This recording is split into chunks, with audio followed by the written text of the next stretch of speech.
Hello, welcome, नमस्कार, आदाब, सत श्री अकाल. कशा आहात तुम्ही? मजेत ना?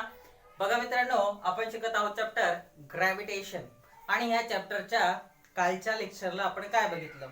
आपण बघितलं होतं मास आणि वेट या दोघांमधला मूलभूत फरक. मास म्हणजे वस्तुमान आणि वेट म्हणजे वजन. वस्तुमान हे सर्वत्र सारखंच असतं, पण वजन मात्र जागे परत्वे बदलत असतं. म्हणजेच वस्तुमान सारखंच पण वजन बदलतं. का असं? What is mass? Mass is the amount of matter present in an object. वस्तुमान म्हणजे पदार्थामध्ये प्रेझेंट असलेला मॅटर, पदार्थाची मात्रा म्हणजे वस्तुमान होय. वस्तुमानाचं जे युनिट आहे ते आहे KG, kilogram.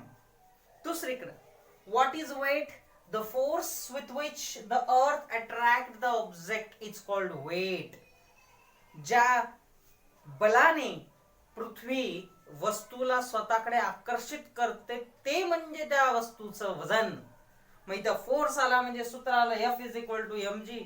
But this force is nothing but our weight, that is W is equal to mg, where J is equal to gm upon r square.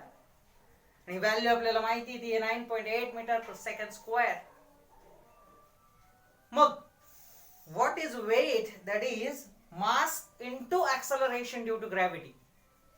पण जनरली आपण बोलताना जेव्हा वस्तूच्या वजनाबद्दल बोलत असतो, ऍक्च्युली आपण त्याचं वस्तुमान सांगत असतो, वजन नसतो सांगत. कारण वजन हे एसआय युनिट आहे त्याचं न्यूटन. एसआय युनिट काय आहे? न्यूटन. तर दुसरीकडे वस्तुमानाचं जे युनिट आहे ते आहे केजी, किलोग्रॅम. मग आपण बोलतो वस्तुमानाबद्दल, सॉरी वजनाबद्दल, आणि सांगतो वस्तुमान. हा आपला बोली भाषेतला काय आहे? फरक आहे. जसं की आपण सांगतो की विराटचं वजन 75 किलो, पण ऍक्च्युली आपण ते सांगतो त्याचं वस्तुमान 75 केजी. ऍक्च्युली त्याचं वजन किती आहे?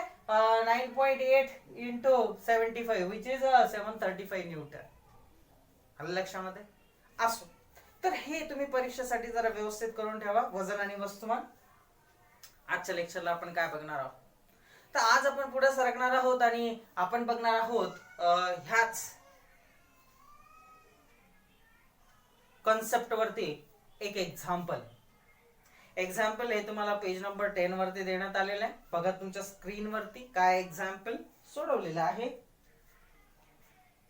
Example 1. If a person weighs 750 newton on the earth, how much would be his weight on the moon given the moon's mass is 1 by 81 of that of the earth and its radius is 1 by 3.7 of that of earth. बघा काय म्हणतायत ते की एका व्यक्तीचं वजन पृथ्वीवरती 750 Newton आहे, 750 न्यूटन. आता ते वेट बद्दल सांगताय आपल्याला, तर ते विचारताय की जर पृथ्वीवरती त्याचं वजन 750 न्यूटन असेल तर चंद्रावरती त्याचं वजन किती असेल. आता चंद्रावरती वजन काढायचं म्हणल्यानंतर त्यांनी दोन गोष्टी आपल्याला दिलेल्या आहे. एक दिलं त्यांनी चंद्राचं वस्तुमान, जे की पृथ्वीच्या वस्तुमानाच्या 1/81 पट आहे, म्हणजे 81 पटीने कमी आहे. दुसरीकडं चंद्राचं दिलंय त्यांनी रेडियस, जी पृथ्वीच्या 1 बाय 3.7 म्हणजे पृथ्वीच्या 3.7 पटीनं कमी आहे. आता पृथ्वीचं वस्तुमानही आपल्याला माहिती आहे आणि रेडियसही आपल्याला माहिती आहे. ठीक आहे, ह्याच्यावरून आपल्याला त्या व्यक्तीचं वजन जे पृथ्वीवरती 750 न्यूटन आहे ते चंद्रावरती किती असेल हे काढायचं आहे. चला तर मग सोडवायला घेऊयात. सोडवलेलं तुमच्या स्क्रीनवरती पण मी देणार आहे, तेच आपण बोर्डवरती पण घेतलेलं आहे. बघा काय गिवन, काय weight on the earth of that man is 750 newton. Ratio of earth to moon. आता त्या व्यक्तीचा रेशो काढावा लागेल आपल्याला, कारण सोडवायचं आहे आपल्याला, त्याचं चंद्रावरचं वजन काढायचं आहे. मग आपण रेशो घेऊ कोणाचा? त्या व्यक्तीच्या वजनाचा, की पृथ्वीवरती किती आणि चंद्रावरती किती असेल. म्हणून बघा मास of the earth upon mass of the moon. इथं अर्थ साठी दिलेलं आहे E आणि मून साठी दिलेलं आहे M सबस्क्रिप्ट. मग पृथ्वीचं वस्तुमान भागिले चंद्राचं वस्तुमान किती येणार ते 81. किती येणार ते 81. ठीक आहे. पुढे रेशो ऑफ द रेडियस अर्थचा आणि मूनचा. Ratio of the radius of the earth is written by RE while the ratio of the moon is written by RM. Radius of the moon which is equal to 3.7. Two values we got. Then weight on the earth. त्या व्यक्तीचं जे वजन आहे ते पृथ्वीवरती किती बघा. F is equal to mg is equal to mg me. Me stand for mass of the earth upon RE square, that is radius of the earth square, which is equal to m is equal to इथं m ला इथंच ठेवलं, g ला या बाजूला पाठवून दिलं. काय झालं बघा, m ची या किंमत टाकली किती आहे 750 न्यूटन. अर्थ वरती त्या व्यक्तीचं वजन टाकून दिलं 750 न्यूटन. त्याच्यानंतर ही दिस व्हॅल्यू बिकम्स उलटा. आपल्याला हे काढायचं म्हटल्यानंतर RE या स्क्वेअर न्यूमरेटरला आणि डिवायडेड बाय GME. हे झालं आपलं इक्वेशन नंबर 1. Equation number 1. ठीक आहे. काय काढतोय आपण, यम काढतोय, हे काय नाही. म्हणून आपण हे काय केलं, जी च या बाजूला पाठवल्यानंतर उलट झालं ते. पुढे जाऊयात आपण. आता वेट ऑन द मून, त्या व्यक्तीचं वजन काढायचंय. मग सूत्र काय येईल त्यासाठी, mgm म्हणजे मास of the moon upon RM square. Here put the value of m. आपण ही जी m ची व्हॅल्यू घेतलेली आहे, हे बघा काय आली ती 750 RE स्क्वेअर अपॉन GME. या व्हॅल्यूला m ची जी व्हॅल्यू आहे इक्वेशन नंबर 1 मधली, ती या इक्वेशन मध्ये पुट करा. मग टाकली आपण m च्या ठिकाणी ती व्हॅल्यू काय बघा 750 RE square upon GME into उरलेलं इक्वेशन हे बघा, हे एवढं GMM upon RM square, GMM upon RM square. आता हे इथं GMM अपॉन RM स्क्वेअर. आता याचं मल्टिप्लिकेशन करू. काय करूयात आपण, सारख्या सारख्या टर्म एका बाजूला आणूयात. बघा 750 जशा तशी लिहिले, RE square upon RM square मी या बाजूला घेतला आणि हा GM स्क्वेअर त्या बाजूला नेला. म्हणजे काय झालं, GMM अपॉन GME. आता ह्या ठिकाणी काय होईल, तर हा जो G आहे बघा, हा जो G आहे, G गेट कॅन्सल आणि हा सगळ्याच्या सगळ्या व्हॅल्यू आपल्याला माहिती आहेत. मग टाकला आपण, काय केलं बघा 750 इंटू 3.7 चा स्क्वेअर इंटू काय 1/81 आणि याचं जे उत्तर येतं ते येतं 126.8 न्यूटन. काय येतं, mass of that man on the moon is 126.8 Newton. आपल्या लक्षामध्ये अशा पद्धतीनं हे गणित काय केलेलं आहे, सोडवलेलं आहे. ठीक आहे. म्हणजेच ज्या व्यक्तीचं वजन पृथ्वीवरती 750 न्यूटन भरतं, त्याच व्यक्तीचं वजन चंद्रावरती 126.8 न्यूटन इतकं भरतं. हे 6 पटीनं कमी येतं. किती, 6 पटीनं, 1/6. आलं लक्षामध्ये. हे आपण सूत्राद्वारे काढून दाखवलेलं आहे. It is important some as far as your examination purpose. हा तुमच्या सिलेबसला इन्क्लुडिंग पार्ट आहे, त्याच्यामुळे याला तुम्ही व्यवस्थित लिहायचं आहे. ठीक आहे. पेज नंबर 10 वरती स्लाइड आहे, त्याच्यावरती हे उदाहरण सोडवून दाखवलेलं आहे. ज्यांना बोर्ड वरती बघा, हे ना, काही समजण्यात अडचण असेल, पुन्हा एकदा स्क्रीन वरती बघा. Please see on your screen. Example 1 कसं सोडवलेलं आहे बघा. Weight on earth 750 newton. Ratio of the mass of the earth mm to the mass of the moon mm. me upon mm which is equal to 81. Ratio of the radius of the earth re to the radius of the moon rm which is equal to re upon rm which is equal to 3.7. Let the mass of the person be m kg. Weight on the earth is equal to mg is equal to 750 is equal to mg me upon re square. Therefore m is equal to, आता बघा m ला तिथं ठेवलंय, g ला त्या बाजूला पाठवलंय, म्हणून हे उलट झालं. म्हणून काय झालं 750 upon re square upon gme. आलं का लक्षामध्ये, कशा व्हॅल्यू चेंज झाल्या त्या. ठीक आहे. त्याच्यानंतर weight on the moon is equal to mgmm upon rm square, याला इक्वेशन 1 म्हणूयात. आता ही जी व्हॅल्यू आहे या इक्वेशन मध्ये आपण वरती जी व्हॅल्यू काढली m ची ती इथं टाकूयात. टाकून दिलेली खाली त्यांनी बघा 750 re square upon gme into gmm upon re square rm square which is equal to 750 upon re square upon rm square into mm upon me. या आता re square upon rm square ची व्हॅल्यू काय आहे ती 3.7 आहे, ती घेतली आपण. आणि त्याच्यानंतर mm upon me ची व्हॅल्यू 81 आहे, ती पण घेतली आपण. खालच्या ह्याच्यात दिलेलं आहे बघा. म्हणून काय येतं इथे बघा 750 इंटू 3.7 चा square into 1 upon 81 is equal to 126 newton. Concluding statement, the weight on the moon is nearly 1/6 of the weight on the earth. We can write the weight on moon as mg small m. The acceleration due to gravity आपण म्हणूयात g, त्याच्या बॉटमला small m लिहूयात. Thus gm is 1/6 of that of the g on the earth. म्हणजेच काय तर पृथ्वीवरती जेवढी gravity आहे त्याच्या 1/6 पट एवढी ग्रॅव्हिटी आहे चंद्रावरती.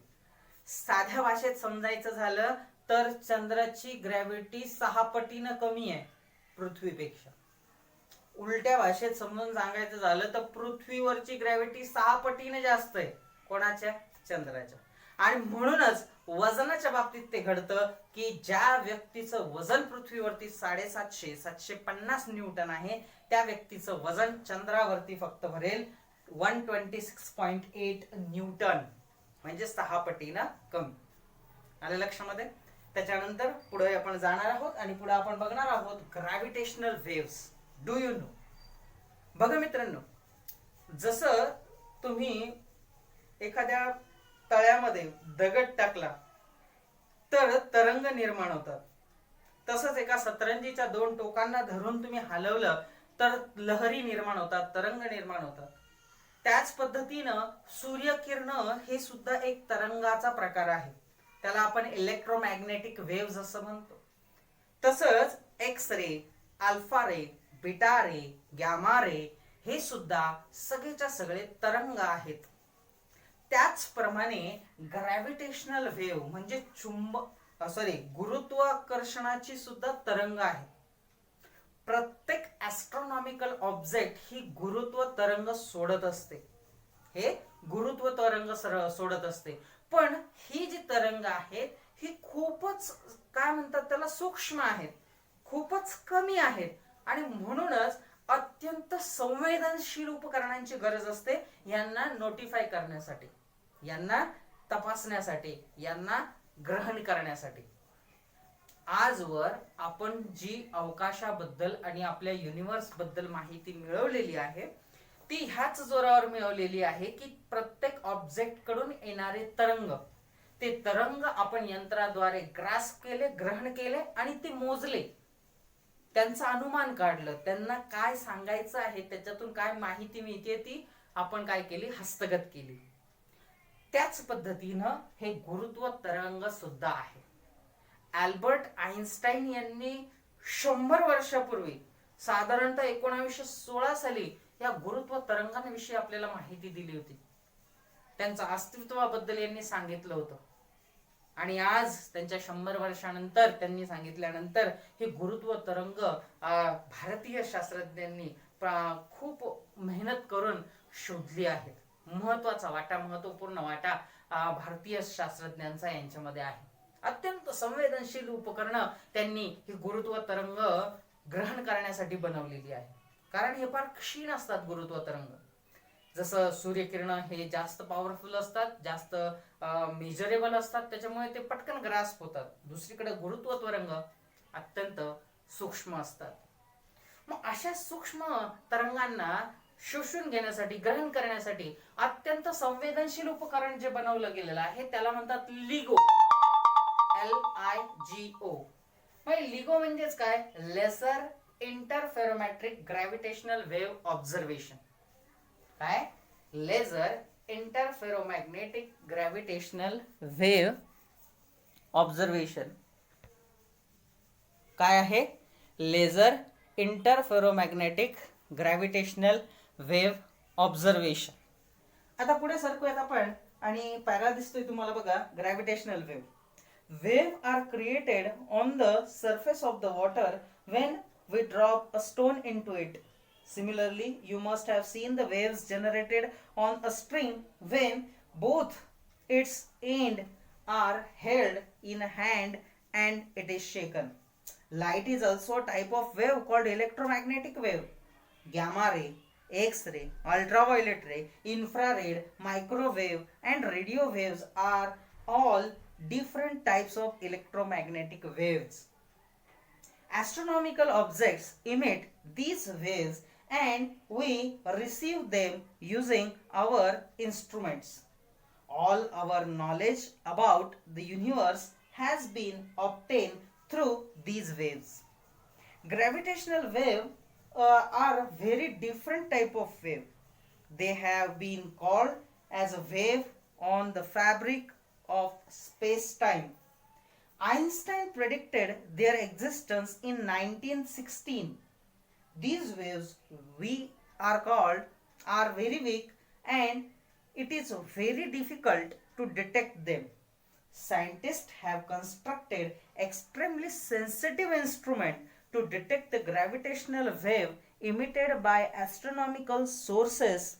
Among these, LIGO, म्हणजे पुन्हा एकदा ते नाव आलेलं आहे बघा, लिगो, laser interferometric gravitational wave observation, that is LIGO, is a prominent one. Exactly after 100 years of their prediction, scientists detected these waves coming from an astronomical source. Indian scientists have contributed significantly in this discovery.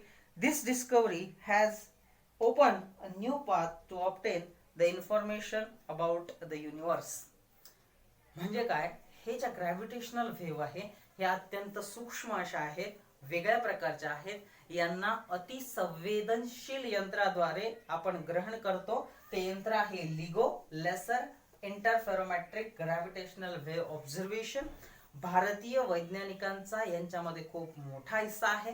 Gravitational waves आहेत त्या अस्तित्वात आहेत हे सांगणारे सगळ्यात पहिले scientist होते Albert Einstein. 1916 साली त्यांनी हे भाकीत केलं, हे सांगितलं. त्याच्या 100 वर्षानंतर यांचा शोध सुद्धा लागला. ह्या ग्रॅव्हिटेशनल वेव्ह मुळे आता आपल्याला युनिव्हर्स म्हणजे विश्व समजून घेण्यासाठी अजून जास्त मार्ग मोकळा झालेला आहे. अजून माहिती आपल्याला मिळणार आहे. अजून चांगल्या पद्धतीनं आपण आपल्या विश्वाला आता ओळखणार आहोत. ठीक आहे. मग आजच्या लेक्चरला आपण काय बघितलं? आजच्या लेक्चरला आपण एक उदाहरण बघितलं होतं ज्याच्यात आपण बघितलं की एका व्यक्तीचं वजन जर पृथ्वीवरती 750 न्यूटन असेल तर चंद्रावरती किती असेल ते सोडवून आपण काढलं. ते भरलं 126.8 न्यूटन. आणि आपण नंतर माहिती मिळवली ग्रॅव्हिटेशनल वेव्हची, जो अत्यंत महत्वपूर्ण भाग आहे. पुढच्या लेक्चरला आपण बघणार आहोत फ्री फॉल काय असतो. ठीक आहे. तर ते पुढच्या लेक्चरला आपण घेणारच आहोत. आताच्या लेक्चरला इथं थांबूयात. भेटूयात पुढच्या लेक्चरला. तोपर्यंत घरातच राहा, सुरक्षित राहा आणि शिकत राहा. शिकणं थांबवू नका. धन्यवाद.